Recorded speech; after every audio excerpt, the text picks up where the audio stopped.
नमस्कार, स्वागत है आप सभी का। तो विजन आईएएस हर साल एक मंथली मैगजीन निकालती है और यूपीएससी की दृष्टि से के प्रीलिम्स की दृष्टि से वो काफी इंपॉर्टेंट होती है। उसमें मेंस का भी बहुत ज्यादा कंटेंट होता है और प्रीलिम्स का भी होता है। बट क्योंकि उसमें मेंस का इतना ज्यादा कंटेंट होता है कि प्रीलिम्स और मेंस का दोनों कंटेंट मिक्स होने की वजह से क्या होता है कि हम लोग प्रीलिम्स वाले टाइम में मेंस वाले कंटेंट को भी पढ़ रहे होते हैं। उससे हमारा टाइम बहुत ज्यादा कंज्यूमिंग होता है। फिर हम ये समझ भी नहीं पाते कि इसमें कौन सी चीज इंपॉर्टेंट है और कौन सी चीज इंपॉर्टेंट नहीं है। इसलिए आप लोगों की इसी चिंता को कम करने के लिए मैंने अलग अलग महीने की जितने भी पीवाई की ये जो जितने भी मंथली मैगजीन है विजन आईएएस की, ठीक है, उनकी जो इम्पोर्टेंट इम्पोर्टेंट सेक्शन है उनको अच्छे से वहां से हटा करके और मैंने एक पीडीएफ बना ली है। कोशिश ये की है कि जैसे आपको दिख रहा होगा अब ये पूरा एक पेज है दे, ठीक है। इस पूरे पेज पे सिर्फ दो ही डेटा है, एक तो दो ही मतलब एक फोटो, एक तो ये इंसर्ट हो गई और एक नीचे वाला ये हो गया मैप, ठीक है। तो ऐसे क्या होगा कि जब आप इसको आराम से पढ़ भी सकते हो, आपको इसमें पढ़ने में दिक्कत भी नहीं होगी और बहुत ज्यादा डेटा भी नहीं है। जो जो इंपॉर्टेंट है मैंने वो ही उठाया। आप यकीन मानिए उससे बाहर कुछ आना भी नहीं है अगर आएगा तो, ठीक है। तो शुरू करते हैं ताकि वीडियो बहुत ज्यादा लंबी ना हो, ठीक है। जितना पढ़ेंगे उतना पढ़ लेते हैं। तो सबसे पहले देखिए, मैं बताता रहूंगा कि कॉन्टेक्स्ट क्या है इसका, ठीक है। व्यापार और लोगों की यात्रा को बढ़ाने के लिए दोनों देशों, ठीक है, तो यहां पर बात हो रही है भारत और श्रीलंका की, ठीक है, श्रीलंका और भारत की, ठीक है। तो श्रीलंका और भारत ने क्या है कि नागापट्टिनम, अब जैसे आपको पता है कि विशाखापट्टनम है, मछलीपट्टनम है, वैसे ही नागापट्टिनम तो obvious सी बात है तमिलनाडु में होगा। और काके संतूरे जो कि कहाँ पे, श्रीलंका के बीच यात्री नौका सेवा शुरू करने का भी फैसला यहाँ पे अभी लिया गया। तो आपको ध्यान में क्या रखना है कि दोनों जगह याद रखनी है। नागापट्टिनम तमिलनाडु में, काके संतूरे श्रीलंका में। मैचिंग वाले क्वेश्चन जब बनेंगे तो वहां पर क्या कि ऐसा क्वेश्चन आ सकता है। तो काके संतूरे को तो आप हर हाल में याद रखोगे, ठीक है। अब आइए आगे थोड़ा सा, अब इसको मैप पे देख लो। ये हो गया भारत का साउथ वाला हिस्सा पूरा, ठीक है। ये है कराईकल, यहाँ पे पूरा तमिलनाडु हो गया। यहाँ पे तूतीकोरिन, ठीक है, क्या है तूतीकोरिन। सबसे नीचे है केरला। ये यहाँ पे कौन सी खाड़ी है, गल्फ ऑफ मन्नार, ठीक है। और यहाँ पे क्या है, पाक स्ट्रेट, ओके। जाफना आपने सुना होगा, जाफना आपको याद रखना है, ठीक है। और यहाँ पे क्या है, पाक बे, क्या है, पाक बे। पाक बे कहाँ पे है, यहाँ भारत और श्रीलंका के बिल्कुल बीच में है, ठीक है। पाक बे कहाँ है, भारत और श्रीलंका के बीच में है, ठीक है। गल्फ ऑफ मन्नार कहाँ पर है, ये भी भारत और श्रीलंका के बीच में, ये वाला जो एरिया है यहाँ पर, ठीक है। अब आइए आगे। वर्ष 2021 में 5.45 बिलियन अमेरिकी डॉलर का कुल द्विपक्षीय व्यापार हुआ। किस किस के बीच में, भारत और श्रीलंका के बीच में। कितना, 5.45 बिलियन अमेरिकी डॉलर डॉलर का, जो इतना इंपोर्टेंट नहीं है। इंपोर्टेंट ये है कि भारत जो है श्रीलंका का सबसे बड़ा व्यापारिक भागीदार था। मर्चेंडाइज ट्रेड मामले की बात की जाए तो भारत जो है श्रीलंका का सबसे बड़ा व्यापारिक भागीदार था सन 2021 में, ठीक है। भारत जो है श्रीलंका में एफडीआई करने वाला सबसे बड़ा, सबसे जो योगदान करता है उनमें से एक है, ठीक है। अब आपको एक चीज यहाँ पे ध्यान रखनी है, सागर विजन। सागर विजन जो है वो भारत श्रीलंका, जो भारत सरकार की जो नेबरहुड नीति, नेबरहुड फर्स्ट नीति, यानी जो सागर विजन जो है उसका एक महत्वपूर्ण भाग है। तो भारत सरकार की जो सागर विजन है वो किससे लिंक्ड है, वो है नेबरहुड फर्स्ट नीति, ठीक है। भारत और श्रीलंका के बीच में जो मिलिट्री एक्सरसाइज होती है उसका नाम क्या है, मित्र शक्ति, मित्र शक्ति। और इसके अलावा कौन सा, स्लाइनेक्स। स्लाइनेक्स क्या है, एक नौसैन्य अभ्यास है, क्या है, एक नौसैन्य अभ्यास है। और भारत और श्रीलंका के बीच में जो मिलिट्री सैन्य अभ्यास है वो क्या है, वो कौन सा है, मित्र शक्ति। अब इसके बाद में देखिए, हाल ही में भारत और फ्रांस रणनीतिक साझेदारी के 25 वर्ष क्या हो गए, पूरे हो गए, ठीक है। भारत और फ्रांस ने होराइजन 2047 फ्रेमवर्क, किसने याद रखो, अब भारत और फ्रांस कौन सा, होराइजन 2047 फ्रेमवर्क शुरू किया है। इसके अंतर्गत 2047 तक द्विपक्षीय संबंधों की दिशा तय करने के लिए रूपरेखा तैयार की गई है, ठीक है। तो आप याद रखोगे भारत और फ्रांस के बीच में क्या हुआ है, होराइजन 2047 फ्रेमवर्क। फ्रांस जो है भारत के रक्षा उपकरणों का दूसरा सबसे बड़ा निर्यातक है। दूसरा सबसे बड़ा निर्माता कौन है, फ्रांस है भारत का। और याद रखो, P-75 स्कॉर्पियन और राफेल कहां से है, फ्रांस से। P-75 से स्कॉर्पियन टेक्नोलॉजी और राफेल कहां से है, फ्रांस से, ठीक है। इसके बाद में देखिए भारत में फ्रांस 11वां सबसे बड़ा विदेशी निवेशक है। 11वां सबसे बड़ा विदेशी निवेशक कौन है भारत में? फ्रांस है। ठीक है, इसके बाद में ये डेटा वगैरह इतना याद करने की आपको ज्यादा जरूरत है नहीं। अब आइए नीचे।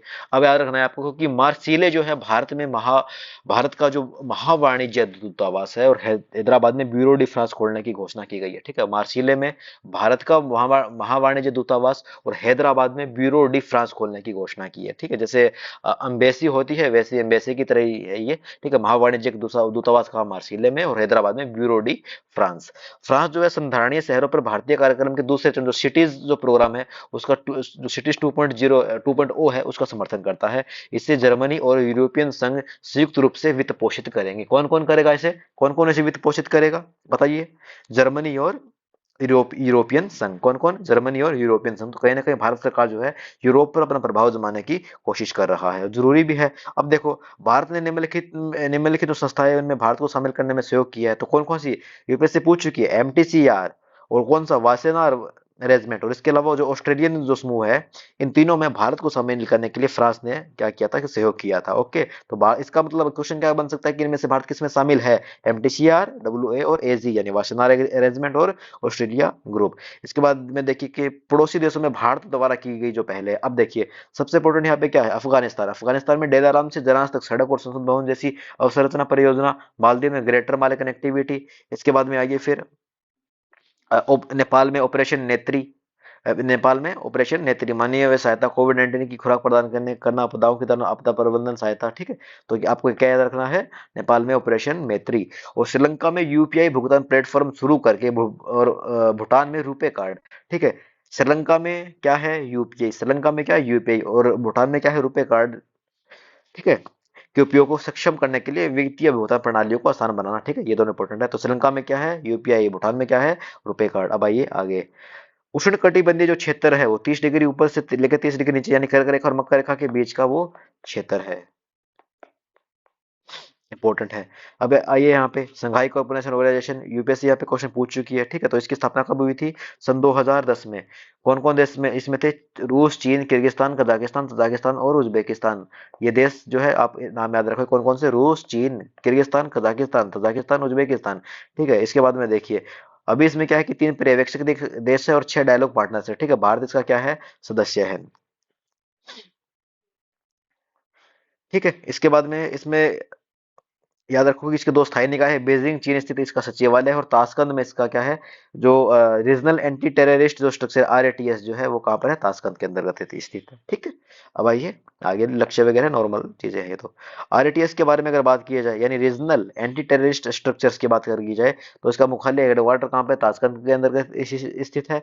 यह एससीओ चार्टर तथा आतंकवाद, अलगाववाद और अतिवाद से निपटने के लिए संबंधित जो संघाई कन्वेंशन जो है उससे अनुरूप यह काम करता है। अब याद रखोगे आप लोग इसे कि इसे सन 2001 में बिश्केक शिखर सम्मेलन के दौरान स्थापित किया गया था। कब? 2001। 2001 का जो, ये कैसे हटेगा?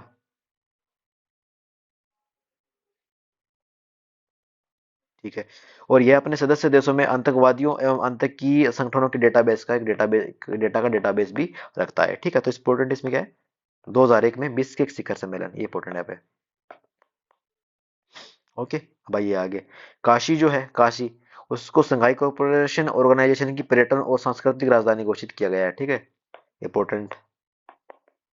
इसके बाद में काला सागर अनाज समझौता जुलाई 2022 में रूस और यूक्रेन के बीच संपन्न हुआ था। इंपॉर्टेंट है, काला सागर अनाज समझौता किस किस के बीच में संपन्न हुआ? रूस और यूक्रेन के बीच में। इस समझौते में यूएन और तुर्की ने मध्यस्थता की थी। ठीक है, इंपॉर्टेंट, किस किसने मध्यस्थता की थी? यूएन और तुर्की ने। भारत के लिए यूएई का महत्व है। मोदी जी बहुत बार यूएई जा चुके हैं पिछले कई सालों में, और यूएई की वहाँ के जो राष्ट्रपति है वो भी यहाँ पे आ चुके हैं। ठीक है, शेख जो है वो अल अहनी नहयान है, जो भी उनका नाम है। तो यूएई जो 2022-23 में भारत का तीसरा सबसे बड़ा व्यापारिक भागीदार देश बना था। ठीक है, देखिए छोटा सा देश है फिर भी इसका इंपोर्टेंस देखिए इंडिया के लिए, और इंडिया का भी उनके लिए। और यूएई भारत का दूसरे सबसे बड़ा निर्यात गंतव्य देश है। निर्यात गंतव्य देश दूसरा सबसे बड़ा देश कौन सा है? यूएई, भारत का यूएई। ठीक है, और इसके अलावा इनके बीच में 85 बिलियन अमेरिकी डॉलर का 2022 में इनका क्या हुआ, द्विपक्षीय व्यापार हुआ था। ठीक है, अब देखिए यहाँ पे इंपॉर्टेंट क्या है, ये देखिए, यूएई ने भारत के साथ व्यापार व्यापक आर्थिक भागीदारी समझौता सीईपीए पर हस्ताक्षर किए थे। कब किए थे? सन 2022 में, सन 2022 में। अब आइए आगे, देखो दोनों देशों ने, किस किसने, यूएई और भारत ने आबू धाबी में, अब इंपॉर्टेंट है, आबू धाबी में आईआईटी दिल्ली परिसर स्थापित करने के लिए समझौता हस्ताक्षर किया है। और यह तंजानिया के बाद विदेश में आईआईटी का दूसरा परिसर होगा। इसका मतलब क्या होगा, विदेशों में पहला आईआईटी दिल्ली का जो परिसर कहाँ पे सबसे पहले बना था, तंजानिया में। और दूसरा कहाँ पे है, दूसरा भी बनने जा रहा है आबू धाबी में। तो आबू धाबी में आईआईटी दिल्ली का कैंपस स्थापित होगा। ठीक है, अब आइए आगे, बिम्स्टेक जो है उसकी हाल ही में विदेशी जो विदेश मंत्री जो है उनकी बैठक कहाँ पे संपन्न हुई थी, थाईलैंड में। होमवर्क किया है कि बिम्स्टेक की फुल फॉर्म क्या है अंग्रेजी में, हिंदी में तो चलो सामने लिखी है। आगे क्या है कि भारत ने थाईलैंड की राजधानी बैंकॉक में बिम्स्टेक विदेशी मंत्रियों की अब तक की पहली बैठक में भाग लिया है। ठीक है, बिम्स्टेक एक क्षेत्रीय संगठन है। कब इसकी स्थापना हुई थी, 1997 में। ठीक है, बैंकॉक घोषणा पर हस्ताक्षर के बाद इसकी स्थापना हुई। और इसका जो हेडक्वार्टर है वो कहाँ पर है, सॉरी सचिवालय कहाँ पर है इसका, बांग्लादेश में। ठीक है, प्रारंभ में इसमें कौन कौन से सदस्य देश थे बिम्स्टेक में, तो इसमें थे बांग्लादेश, भारत, श्रीलंका और थाईलैंड। ठीक है, इसके बाद में आइए, यानी पहले बेस्ट नाम था, फिर ई और सी इसमें आ गए थे। ठीक है, सॉरी सॉरी, ई और सी नहीं आया था, मतलब ई सी, इकोनॉमिकल कॉर्पोरेशन जो इसका रहता है। ठीक है, म्यांमार 1997 में, नेपाल 2004 में, और ने भूटान 2004 में भी इसमें आ गया। तो इसका नाम फिर मिस्टेक हो गया। तो ये सब इंपॉर्टेंट नहीं, उतना याद रखने वाली बात नहीं है इसमें। ठीक है, तो ये जो बिमस्टेक जो है वो विश्व की 22% जनसंख्या का भागीदार है। इतना कितना, 2.7 ट्रिलियन डॉलर का ये इनका मतलब जीडीपी है टोटल। विश्व का एक चौथाई 1/4 तो व्यापारिक माल जो हर साल बंगाल खाड़ी से होकर के गुजरता है। मुख्य फोकस है इंडियन एरिया पे, जो इतना इंपॉर्टेंट नहीं है, मेंस की दृष्टि से इंपॉर्टेंट है। अब देखिए आगे, आगे क्या है कि ग्लोबल क्राइसिस रिस्पांस जो ग्रुप है, भारत जो है सी जीसीआरजी जो है, भारत जो हाल ही में इसके अंतर्गत शामिल हुआ है। ठीक है, और इसकी स्थापना कब हुई थी, 2022 में इसकी स्थापना हुई थी। ओके, और इस ग्रुप का गठन जो खाद्य सुरक्षा, ऊर्जा, वित्त वगैरह में से जुड़े संबंधित तात्कालिक और महत्वपूर्ण जो ग्लोबल जो इश्यूज है उनके समाधान के लिए इसका स्थापना की गई है। ठीक है, इसकी जो देखरेख है वो चैंपियंस ग्रुप करता है। और इस ग्रुप में कौन कौन है, बांग्लादेश, बारबाडोस, डेनमार्क। ठीक है, कौन कौन है इसमें, Bangladesh, Barbados, Denmark, Germany, Indonesia और सेनेगल। ठीक है, इसमें शामिल है। ओके, अब आइए आगे, सीपी टीपीपी यानी comprehensive and progressive agreement for trans Pacific partnership. ठीक है, तो यूनाइटेड किंगडम ने, जो अपना यूके है यानी यूनाइटेड किंगडम जो है, इसने सीपीटीपीपी पे अभी हाल में क्या है, हस्ताक्षर किया है। और ये एक फ्री ट्रेड एग्रीमेंट है। 2018 में 11 देशों के बीच में इसमें सहमति बनी थी। Australia, Brunei, Canada, Chile, Japan, Malaysia, Mexico, New Zealand, Peru, Singapore और वियतनाम जो है इसमें इसके देश है। ठीक है, 11 देशों ने इसमें समझौता किया है। ओके, अब आ जाइए आगे, जो ओर्केनिये जो आइसलैंड है, हाल ही में ओर्केनिये आइसलैंड जो है वो मतलब ने यूनाइटेड किंगडम से अलग होकर क्या किया, हाल ही में नॉर्वे का एक स्व शासित राज्य क्षेत्र बनने की अपनी मंशा इन्होंने जारी की कि हमें नॉर्वे में शामिल करो, यूनाइटेड किंगडम से हमको हटाओ। यह द्वीप स्कॉटलैंड के उत्तरी पूर्वी तट पर यह स्थित है। 70 द्वीपों का यह समूह है, 70 द्वीपों का एक समूह है, जिसमें केवल 20 ऐसे ही है जिसमें मतलब मनुष्य रहते हैं। सॉरी, 15वीं शताब्दी के अंत तक यह नॉर्वे और डेनमार्क के शासन के अधीन था। किसके, नॉर्वे और डेनमार्क के। ठीक है, और इसके बाद में क्या है, स्कॉटलैंड के अधीन ये आ गया था। इसमें यूनेस्को की 4 वैश्विक धरोहर स्थल है।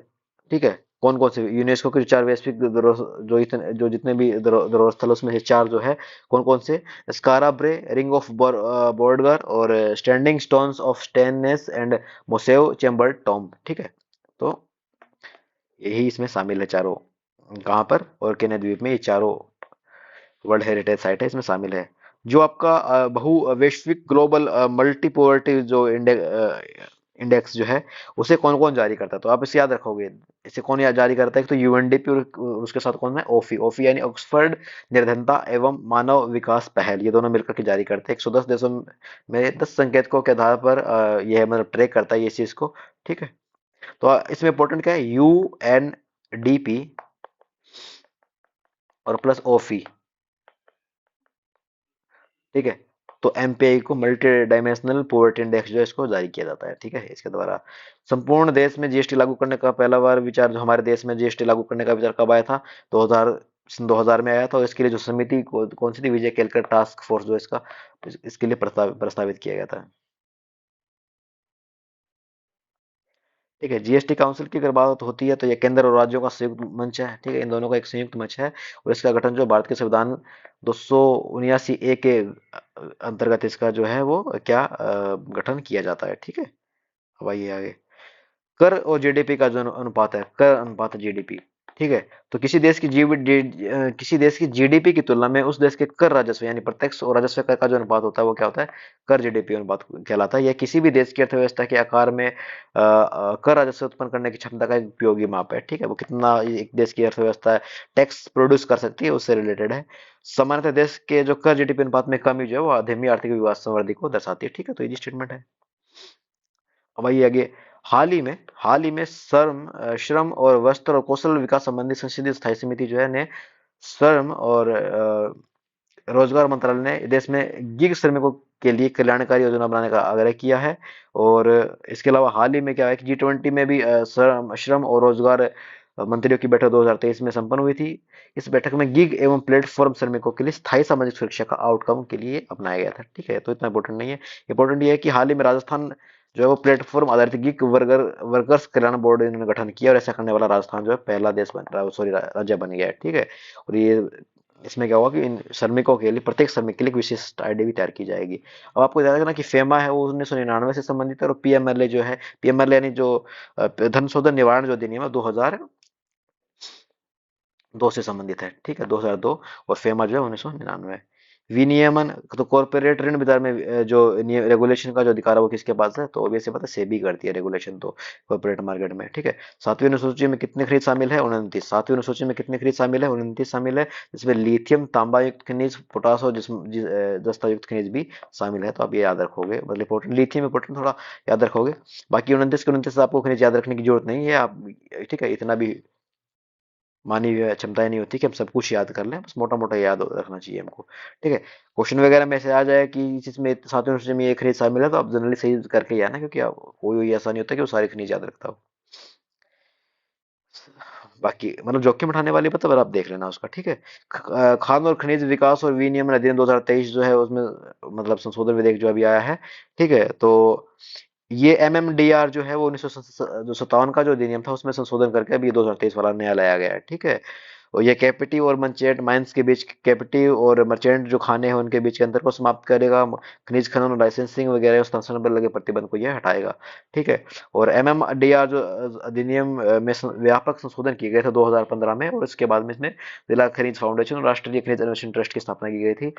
तो ये इसलिए भी डाला है विजन वालों ने क्योंकि यूपीएससी ने इस पे क्वेश्चन पीवाईक्यू इस पे आ चुका है। ठीक है, तो देख लेना एक बार। महत्वपूर्ण खनिज वे होते हैं जो आर्थिक विकास और राष्ट्रीय सुरक्षा के लिए महत्वपूर्ण होते हैं। गहराई में पाए जाने वाले खनिज जैसे सोना, चांदी, तांबा, जस्ता, सीसा, निकल, कोबाल्ट, प्लेटिनम खनिज, हीरे और बाकी सब जो शामिल होते हैं इसमें। ठीक है, शामिल नहीं किए गए जो कौन से खनिज है इसमें, उसको देखिए। Beryllium, lithium, niobium, titanium, tantalum, zirconium, ये सब इस वाले एक्ट में शामिल है। ठीक है। ठीक है, हाल ही में कुछ सुधार किए गए हैं। ठीक है, तो देखिए जैसे डिजिटल हाजिरी है, डिजिटल हाजिरी से मतलब पहले क्या था, ये मैट वगैरह होते थे मनरेगा में, तो पैसा वैसा खा जाते थे, खुद ही साइन कर लेते थे। अभी डिजिटल हाजिरी होगी, बायोमेट्रिक होगा, तो ऑब्वियस सी बात है ना कि चीजें बिल्कुल क्लियर रहेगी ना। तो देखिए सीन क्या है कि मनरेगा के तहत सभी जो कार्यस्थल पर जो काम करने वाले उसके लिए क्या है कि राष्ट्रीय mobile monitoring system app NMIMS app की सहायता से क्या हाजिरी दर्ज करना अनिवार्य कर दिया गया है। ठीक है, इसके बाद में देखिए जीआईएस तो जियो इंडिकेशन के लिए, इंफॉर्मेशन के लिए, जो जियो जियोग्राफिकल इंफॉर्मेशन सिस्टम जो है, जीआईएस जो है, उस पे एक आधारित एक योजना का निर्माण किया गया और उसके लिए जिस पोर्टल का निर्माण किया गया वो है युक्त धारा पोर्टल। कौन सा पोर्टल है, युक्त धारा पोर्टल। ठीक है, वाटरशेड डेवलपमेंट सिद्धांतों के आधार पर ग्रामीण पंचायत की समग्र योजना है। आप इसको इतना याद रखोगे। ठीक है, और इसके अलावा सिक्योर, तो सिक्योर क्या है कि ये एक एप्लीकेशन है जो मैन नरेगा के तहत काम करने वाले जो उसके अंदर जो काम होगा उसकी तैयारी, उसकी मंजूरी के लिए मतलब जो भी प्रोसेस रहेगी उसको मतलब ये सब इसी एप्लीकेशन पर किया जाएगा। जियो मनरेगा, इसके अंतर्गत क्या है कि मनरेगा के तहत निर्मित परिसंपत्तियों को जियो टैग प्रदान इसमें किया जाता है। इसका उद्देश्य क्या है कि परिसंपत्तियों का प्रभावी लेखा परीक्षा की जाएगी, एक एक चीज की डेटा एंट्री वगैरह वो सब चीजें हैं, और भ्रष्टाचार पर इससे अंकुश लगेगा। अदरवाइज पहले क्या होता था कि कोई भी आकर के साइन करके पैसा उठा लेता था। ठीक है, वो सब नहीं होगा। तो युक्त धारा एक पोर्टल है, राष्ट्रीय मोबाइल मॉनिटरिंग सिस्टम ये है एक ऐप है, और इसके अलावा सिक्योर वो भी एक एप्लीकेशन है जो मनरेगा के तहत जो कायम किया किए जाएंगे, उनकी तैयारी और आकलन से संबंधित है। ठीक है। नाबार्ड, नाबार्ड यहाँ पे इंपॉर्टेंट है, और कैसे इंपॉर्टेंट है, ऐसे एक मिनट,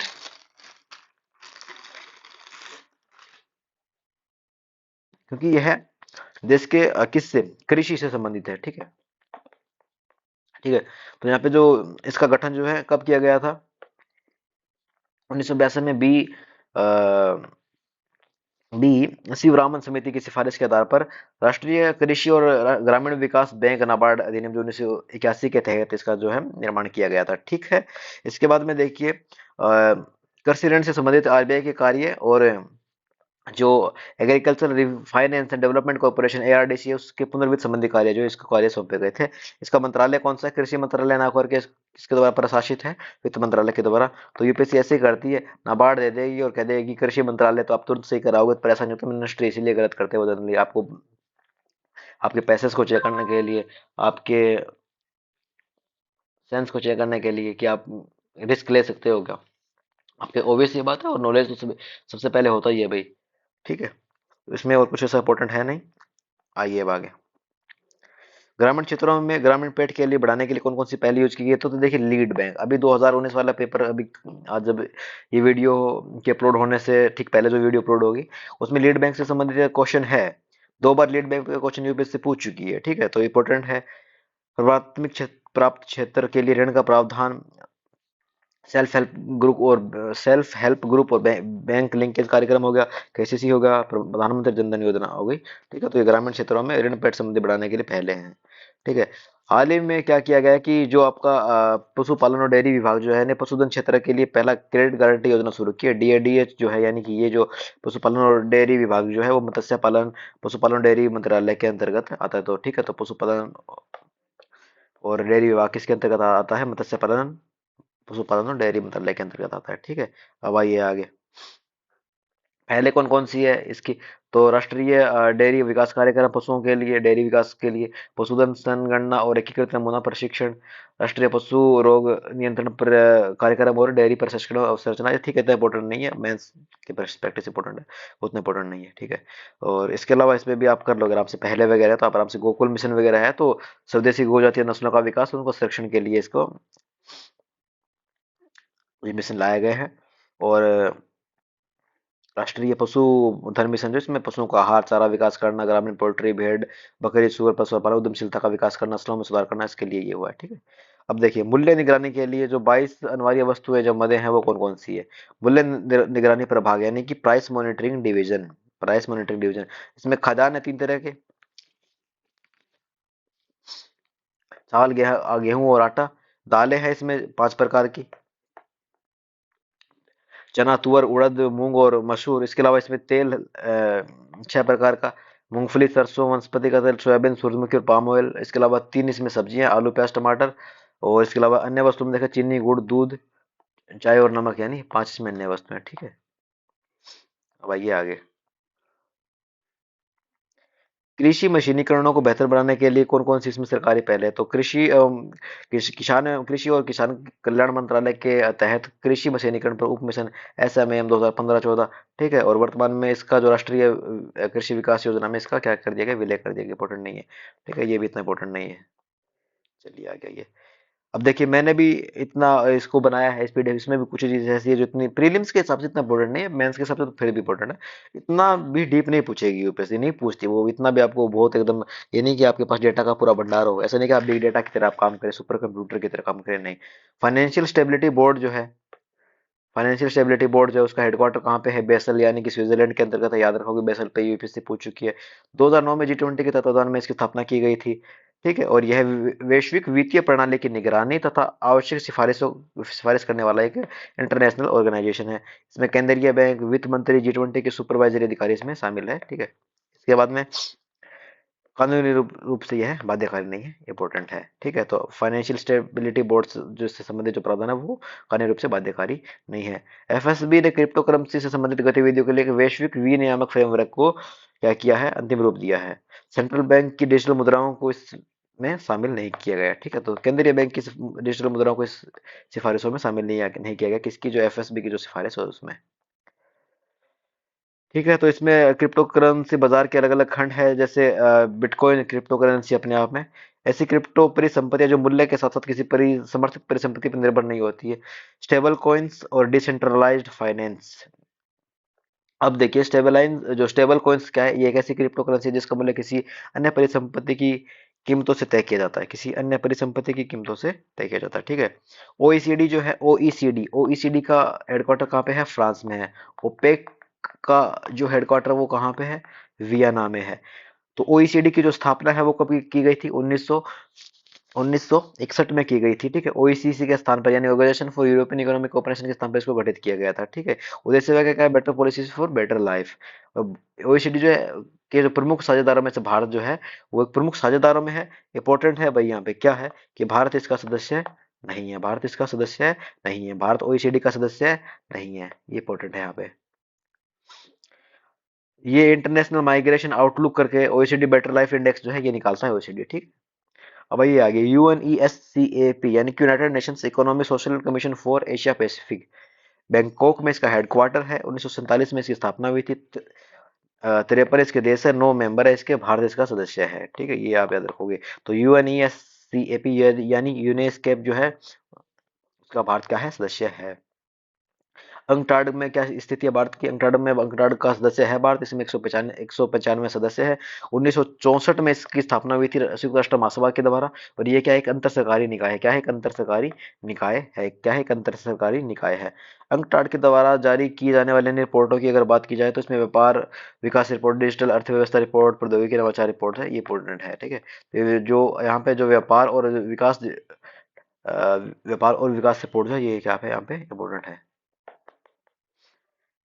ट्विन बैलेंस शीट को हल करने के लिए जो कौन कौन से जो कदम उठाए गए हैं, तो इसमें 4 कदम है: रिकॉग्नाइजिंग, रिकैपिटलाइजेशन, रिसॉल्विंग और रिफॉर्मिंग। ठीक है।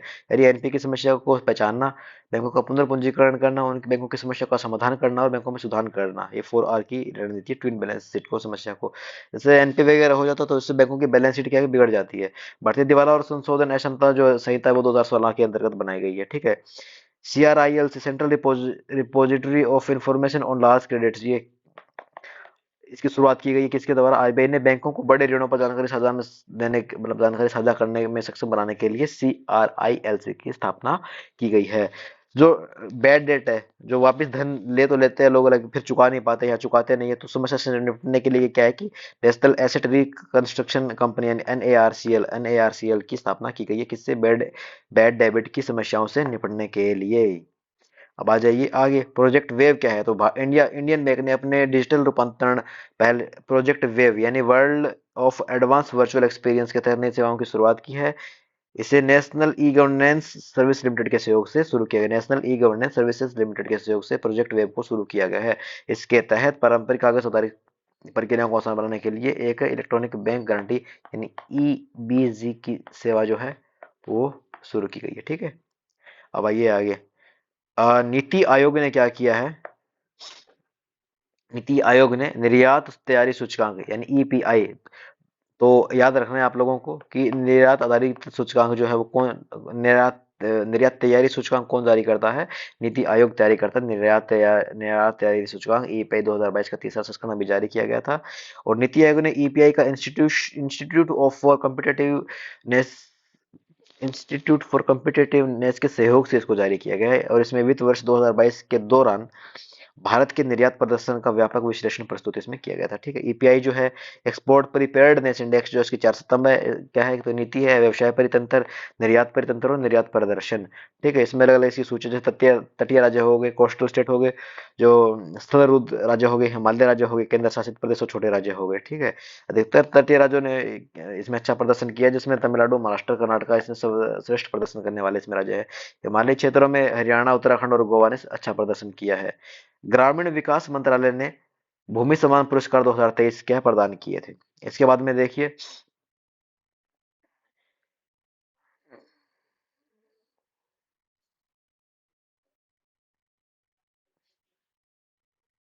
ई फास्ट क्या है? Electronic freight accelerator for sustainable transport India. ठीक है। ई फास्ट की फुल फॉर्म है।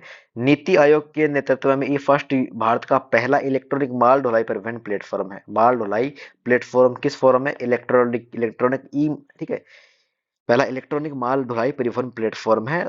इस यह स्वच्छ एवं हरित माल परिवहन की दिशा में आगे बढ़ने के लिए प्रोत्साहित करने के उद्देश्य से बनाया गया है, ठीक है। इसके बाद में इसकी पहल है फेम टू सब्सिडी योजना हो गई, NEMMP यानी राष्ट्रीय इलेक्ट्रिक मोबिलिटी मिशन योजना हो गई, लॉजिस्टिक एफिशिएंसी एनहांसमेंट प्रोग्राम हो गया, और राज्य स्तरीय नीतियां हो गई जैसे डिलीवर इलेक्ट्रॉनिक दिल्ली। साइबर सुरक्षा की जहां पे बात आती है, साइबर सुरक्षा के लिए मौजूदा फ्रेमवर्क की बात आती है तो पहला था इंफॉर्मेशन टेक्नोलॉजी एक्ट 2000।